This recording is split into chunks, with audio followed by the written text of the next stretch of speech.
Nous étudions aujourd'hui une affaire de la fin du XIXe siècle. Alors installez-vous confortablement pendant que nous partons aux États-Unis. Marie Linitz est née en 1878 et a grandi à Chicago à une époque où la ville se développait rapidement avec de nouvelles écoles, églises et industries qui faisaient désormais partie du quotidien. Elle vivait avec sa famille sur North Campbell Avenue dans un quartier ouvrier et de classe moyenne. Elle a fréquenté une école locale où elle a reçu l'éducation standard de l'époque en lecture, écriture, arithmétique et instruction religieuse. La vie d'église était centrale dans son éducation et les dimanches à Saint-Sylvestre faisaient partie de la routine familiale. La vie des Firth à Chicago à la fin du XIXe siècle était un équilibre entre les attentes d'un éthique traditionnelle de modestie et de responsabilité domestique, et l'influence d'une ville en pleine modernisation où les tramways, les usines animées et les communautés soudées formaient le décor de la jeunesse de Marie. Le 23 juin 1895, Marie, 17 ans, a assisté à l'office du matin à l'église Saint-Sylvestre sur Humboldt Boulevard à Chicago. Aller à l'église était central dans la vie familiale et communautaire, et l'office du matin un rendez-vous régulier pour beaucoup du quartier. Marie est rentrée chez elle vers 8 heures et son père et son frère ont remarqué un changement dans son attitude. Habituellement calme, obéissante et respectueuse, elle semblait maintenant agitée et troublée. Elle se déplaçait nerveusement, parlait peu et n'offrait aucune explication pour son comportement. Après seulement un court moment dans la maison, elle s'est éclipsée par l'arrière, sans donner la moindre indication sur l'endroit où elle allait ni pourquoi. Sa destination était la maison voisine, au 45 avenue North Campbell, où vivait mademoiselle Frances A. Sherman, une femme d'une trentaine d'années, pour laquelle Marie avait développé une affection marquée. Elles étaient nées voisines depuis quelques années, et Marie avait passé beaucoup de temps en compagnie de mademoiselle Sherman. Ce matin-là, elle se rendit à la porte arrière et frappa. Finalement, mademoiselle Sherman apparut, mais peu disposée à parler à Marie, elle rentra à l'intérieur. À ce moment-là, Marie, qui avait l'air pâle et agitée, demanda d'une voix tendue « Pourquoi me tortures-tu ainsi ?» Puis, sans attendre de réponse, elle tira 3 coups de revolver qu'elle avait secrètement pris à son père. 2 balles manquèrent leur cible, mais l'une toucha mademoiselle Sherman sur le côté de la tête. Réalisant ce qu'elle avait fait, Marie courut chez elle, tenant toujours le pistolet. En voyant son père, elle jeta le pistolet par terre et lui dit qu'elle avait tiré sur mademoiselle Sherman, la voisine à laquelle elle était si attachée. Elle se mit alors à parler de façon incohérente avant de s'enfuir à nouveau et de disparaître dans une ruelle voisine. De retour chez les Sherman, le bruit des tirs attira des habitants inquiets venus voir ce qui se passait. Mademoiselle Sherman, toujours vivante malgré une blessure à la tête saignant, fut emmenée à l'étage avec l'aide d'un voisin et de sa sœur. Un autre voisin courut prévenir la police au poste de police de l'avenue Warren et une voiture de patrouille fut rapidement envoyée.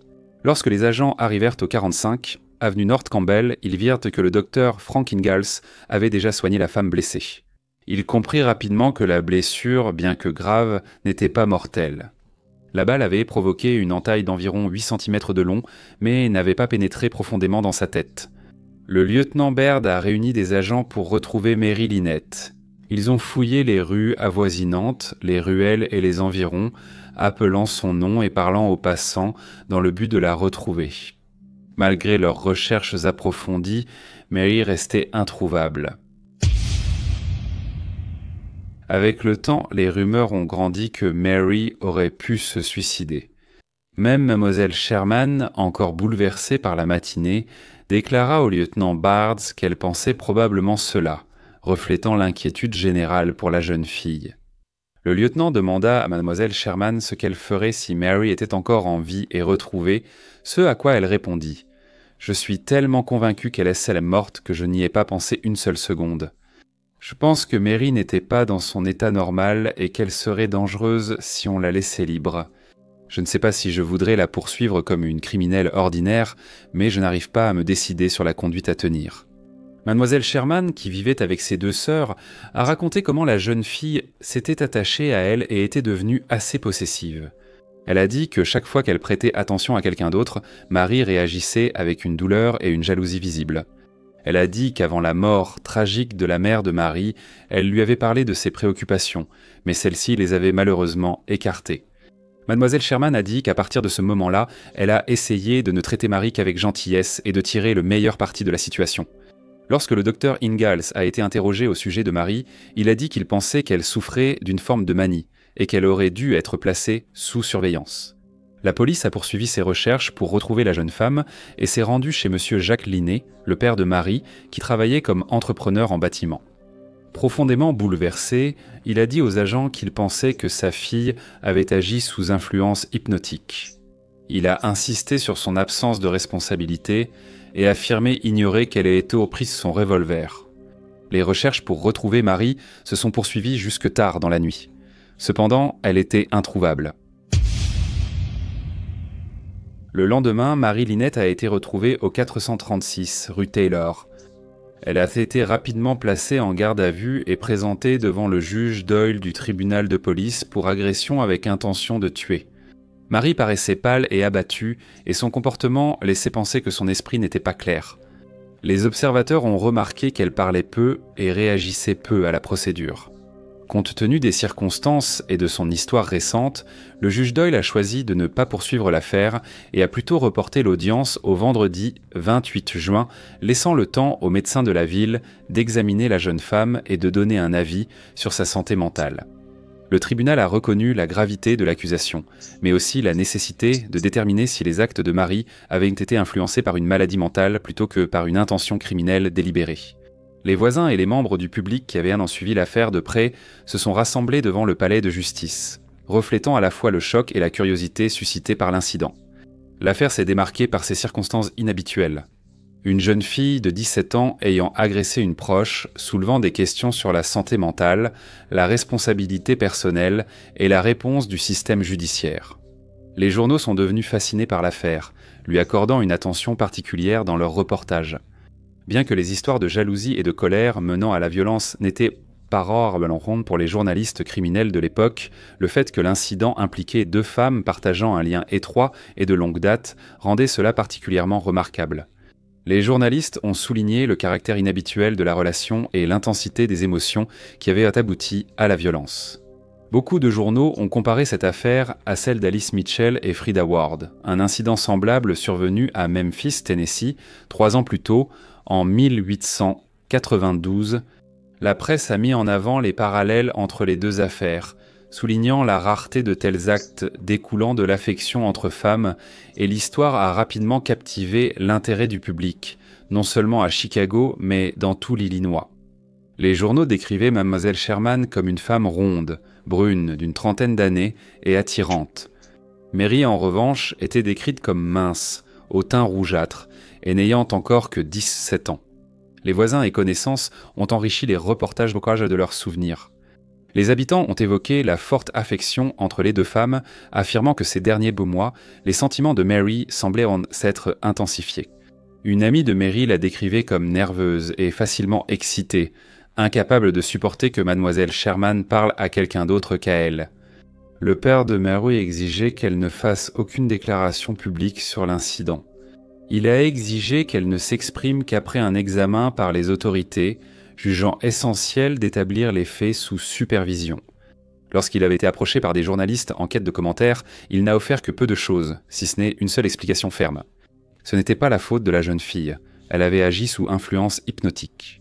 Son refus de donner plus de détails mettait en évidence à la fois sa volonté de protéger et son insistance sur le fait que les circonstances des actes de Marie ne pouvaient être jugées sans comprendre ses états mentaux.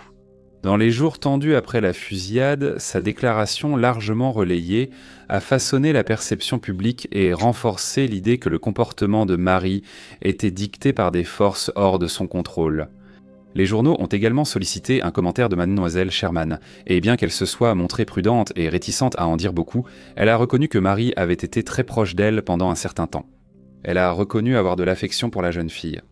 Cependant, elle a souligné que Marie était récemment devenue très lunatique et imprévisible, poussant mademoiselle Sherman à craindre une action drastique ou dangereuse.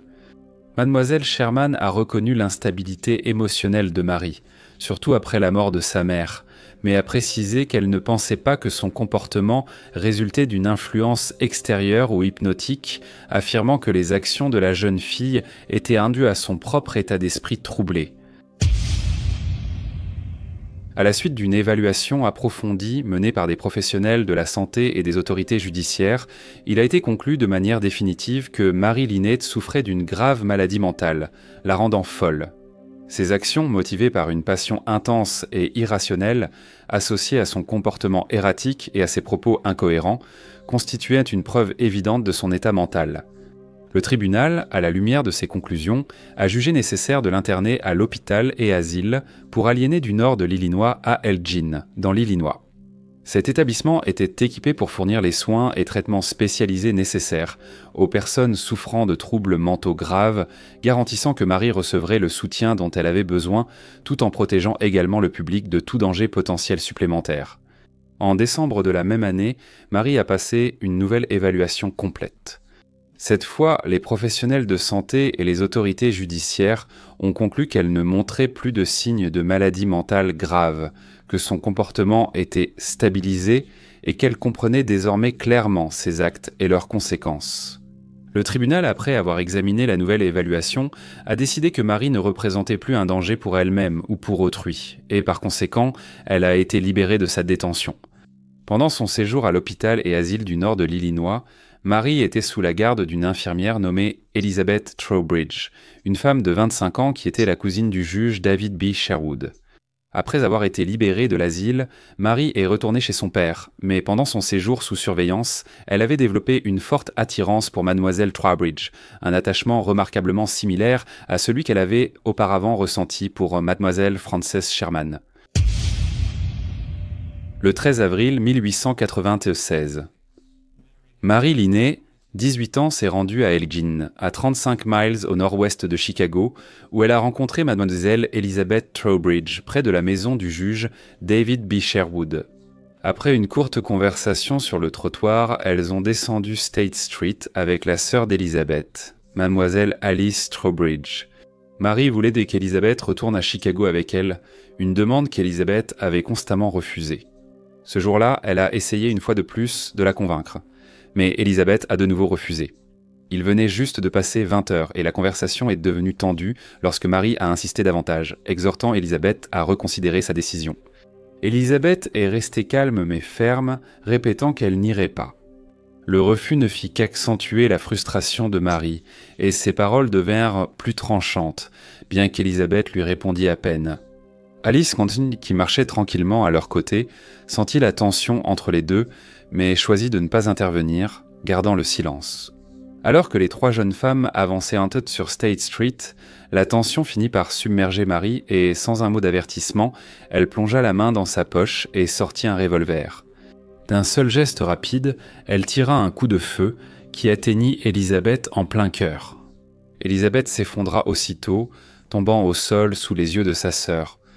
À ce même instant, Mary tourna l'arme contre elle-même, la pressa contre sa tempe et appuya sur la détente.